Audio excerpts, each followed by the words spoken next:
हळदीच्या दिवशी आम्ही सकाळी लवकर संध्याकाळची वेळेला होती हळद आणि आमच्या जवळच्याच हॉलला होतं, त्यामुळं आम्ही हे केले होते पुढं. आणि त्यानंतर मग आम्ही आवरून वगैरे गेलो, कारण म्हटलं एवढ्या लवकर जाऊन थोडा वेळ तिथं थांबावं लागणार होतं. मग म्हटलं थोड्या वेळानेच जाऊ. मग गेलो आणि कार्यक्रम नुकतंच चालू झाला होता. हे आहे हॉलची एंट्री आणि छान डेकोरेशन, मस्त असं छान हे केलं होतं डेकोरेशन वगैरे. आणि इथे सगळी पाहुणे मंडळी आली होती. आम्हाला थोडा लेटच झाला होता जाताना. आणि मग इथं हळद लावायला मुलीला बोलवलं गेलं आणि त्यानंतर हळदीचा कार्यक्रम चालू झाला होता.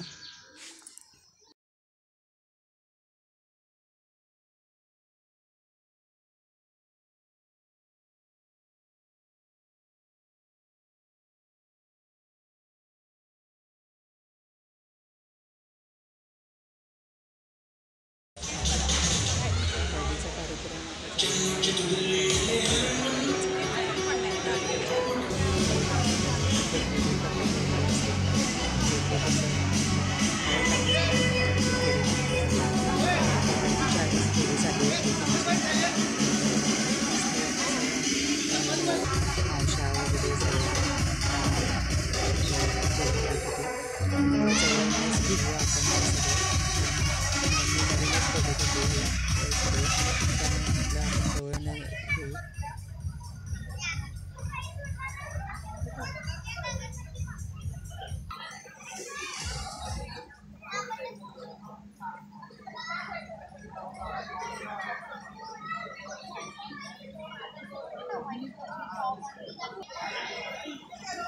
आणि तिचीच लहान बहीण ती पिवळ्या ड्रेसमधली आणि ताई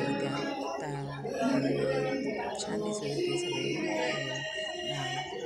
कोणी पिवळी साडी घातली होती, तर प्रत्येकाचा वेगवेगळा थीम होता.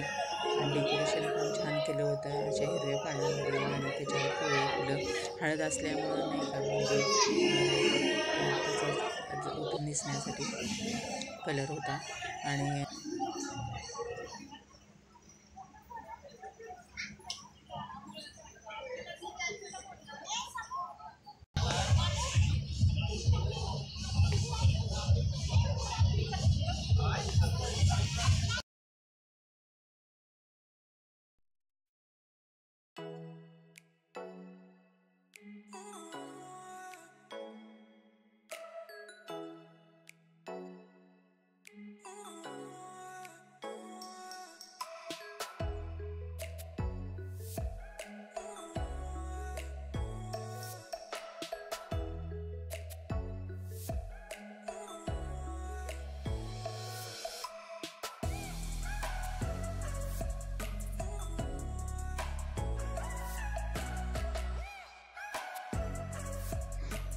मग ह्यांना म्हटलं मी आपण आलो आहे हळद लावायला, आणि म्हटलं हळद लावली नाही, मग चला म्हटलं हळद लावून घेऊ.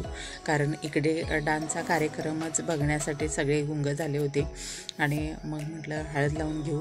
आणि हळद लावायला मग दोघेही गेलो आणि हळद लावून आलो तिला. मग फोटो वगैरे काढून घेतले तिच्याबरोबर आणि छान अशी हळद वगैरे लावली.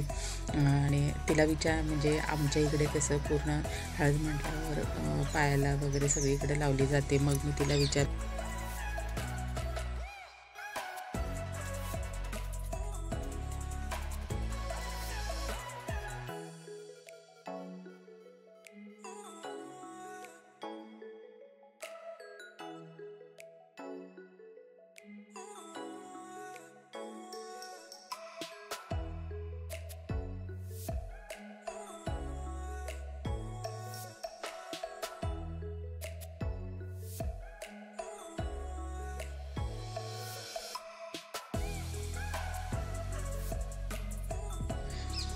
खूपच गाणी ठेवली होती. बरीच मुलींनी डान्स केला, गाणी वगैरे झाली. आणि मग त्यानंतर होता